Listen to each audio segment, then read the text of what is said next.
Welcome to another episode of Pintastic Recipes. Today's recipe is for... You're supposed to say what your name is. Oh yeah, my name. Start over. Welcome to another episode of Pintastic Recipes. I'm Charlene. And I'm Ryan. There you go. Today's episode is from Paleo?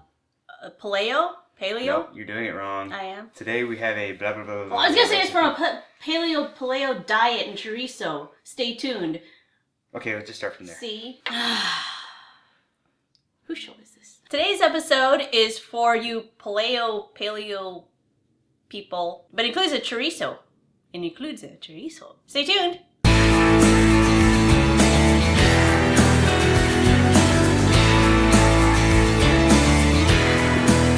Alright, so today's recipe comes from paleomg.com. And it is a, what is it? She labels it as almost 5 ingredient green chili chorizo cauliflower casserole. Oh, that's a mouthful. For the record, that is not poop. Although it looks like it, that's the chorizo. And this is my addiction again. Not part of the diet. So, if you want to write down the list of ingredients, you might want to pause right now.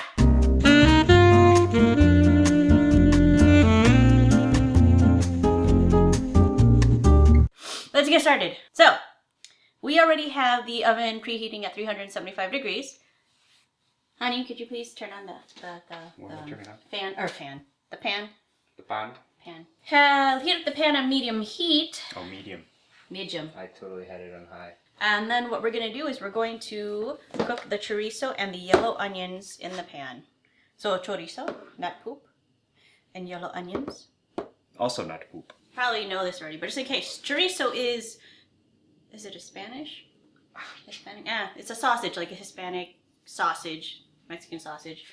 You don't eat the casing. You take it out of the casing before you cook it. But you need to cook it before you eat it, too. So, just brown the meat. I can't even see you on camera, so I'm just going to stand here. Just kind of... Well... Just kind of improvise.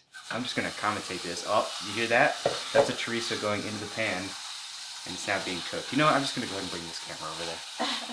And she does say that if you don't have chorizo, you could use any other ground meat. I think chorizo probably has a lot more flavor than other ground meats, so that's why we got the chorizo. And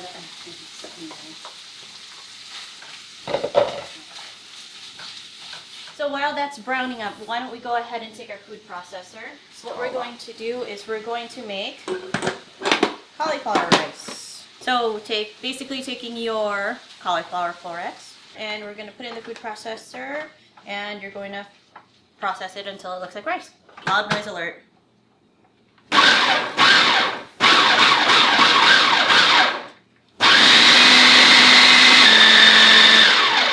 think that's ricey enough. Yeah, it looks like rice. Yeah, looks like rice. Ooh, smells like cauliflower. I don't know if anyone else, but to me, cauliflower smells like fart. We'll grab this camera over here and give you a quick update how the chorizo is looking. It smells so good. Alright, so I am going to go ahead and take our cauliflower rice, and we are going to put that in a big bowl. It's not really browning, it's just kind of redded and... Yeah, I think I'm just going to wait a little bit longer, make sure everything's all cooked out. I think maybe what she used it actually browned up. Okay, so she used a regular meat chorizo, right? She used a game chorizo. Well, the chorizo alone is smelling good, so yeah. I have high hopes for this one. Chorizo usually has really good flavor, and usually has a little kick to it. So just a heads up, sometimes it does. I'm going to go ahead and add the chilies in once your meat's all cooked, huh? Here we go, camera. Let that kind of heat up and marinate in there. And actually it just says add diced green chilies to the pan and mix well. After everything is mixed, remove from heat and add to a large bowl. And we have our cauliflower in the bowl. Well, that's already mixed, so should we remove it from heat then? That's right. Okay. Hot stuff coming through. With the pan. So I'm going to add the chorizo mixture, and I probably should have, sorry. Chorizo mixture, into the cauliflower, quote unquote, rice. We're going to mix that. All right. Smells good. All right. And then we're going to add the garlic powder. Now we're going to whisk eggs. Add the whisked eggs to the bowl. Mix that all together with, now we're going to add not only salt and pepper, but lots of salt and pepper. And she does mention you want to put more salt than pepper because the cauliflower is what you're going to need to flavor in it, you guys. Some pepper. Is that enough pepper? Yeah. I don't know, is that enough Maybe a salt? little bit. Yeah, that's right. Could you grab me the blue 13 by 9 pan, please? Yeah. Like he has a choice. What? Huh? I did a pretty intense leg workout yesterday. So if I'm walking around like I got a stick up my butt, I don't have a stick up my butt, but it just looks like I do. And what we're going to do is we're going to grease this. And we're going to put it in here. This is a 9 by 13, 30-minute baking dish. Follow me. Sorry. I actually enjoy making casseroles because it's... Oh no. The smoke alarm just beeped. Now I have to find which one. I have to search for a 9-volt battery somewhere. Anyway, I do like casseroles because it's, you know, pretty simple. And leftovers can be used breakfast, lunch, or dinner. That kind of thing. Okay. So now we are basically going to put this in the oven for 45 minutes. And then before... So we're going to bake it for 45 minutes and then let it rest for 5 minutes before we eat it. 45 minutes on the clock.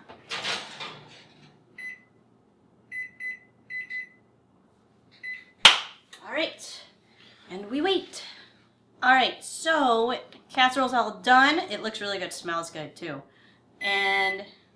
And our waiting period is over.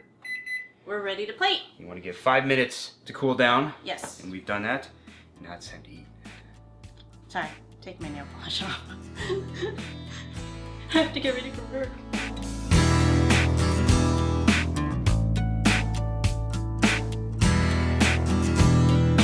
Okay, now it's time to taste. Should be green onion on it. Oh, sorry. What do you think? What do you think? No, I have it fresh. I didn't put it. Hey. All right. Well, I thought the flavor was good. It's got a nice kick to it. Those green chilies bring in a nice kick. You can taste the cauliflower. It's not overpowering, so I don't think that's too bad. The chorizo's good. I think we put just the right amount of salt and pepper in it. The flavor's nice.